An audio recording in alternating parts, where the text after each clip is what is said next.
അധികാരത്തിന്റെ ഹുങ്കിന്റെ കഴുത്തിന് ഹൈക്കോടതി പിടിച്ചിരിക്കുന്നു എന്ന് വേണമെങ്കിൽ പറയാം. നിങ്ങൾ എന്തുകൊണ്ട് ആ സമ്മേളനത്തിൽ പങ്കെടുത്തവരെ കണ്ടെത്തി അവർക്കെതിരെ പ്രതി ചേർത്ത് കേസെടുത്തില്ല എന്നതായിരുന്നു കോടതിയുടെ ആദ്യത്തെ ചോദ്യം.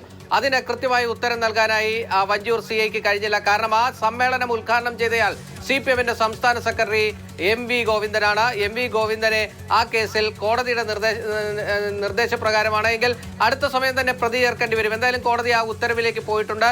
കോടതി കൃത്യമായി പറഞ്ഞിരിക്കുന്നത് ആ സ്റ്റേജിൽ ആരൊക്കെ ഉണ്ടായിരുന്നു എന്ന് കണ്ടെത്തുക, അവർക്കെതിരെ എന്ത് നടപടിയെടുത്തു എന്നത് DGP അറിയിക്കണമെന്നാണ് പറയുന്നത്. അങ്ങനെയെങ്കിൽ നാളെ തന്നെ ഇക്കാര്യത്തിൽ ഒരു നടപടിയിലേക്ക് പോലീസിന് പോകേണ്ടി വരും. അടിയന്തരമായി ആ സ്റ്റേജിലുണ്ടായിരുന്നവർ പ്രതികളായി മാറും. ഇപ്പോൾ ഒരു ഏരിയ സെക്രട്ടറി മാത്രമാണ് പ്രതിയെങ്കിൽ അതിന് മുകളിലേക്ക് പാർട്ടി സെക്രട്ടറി തന്നെ പ്രതിസ്ഥാനത്തേക്ക് വരാൻ പോകുന്ന രീതിയിലേക്കാണ് കാര്യങ്ങൾ പോയിരിക്കുന്നത്. അതോടൊപ്പം തന്നെ കോടതി എടുത്തു ചോദിച്ചൊരു ചോദ്യമുണ്ട്, ആ സമ്മേളനത്തിന് വന്നവരുടെ വാഹനങ്ങൾ എന്തുകൊണ്ട് പിടിച്ചെടുത്തില്ല? അങ്ങനെയെങ്കിൽ CPM സംസ്ഥാന സെക്രട്ടറി MV ഗോവിന്ദന്റെ വാഹനമടക്കം പോലീസിന് പിടിച്ചെടുക്കേണ്ടി വരും.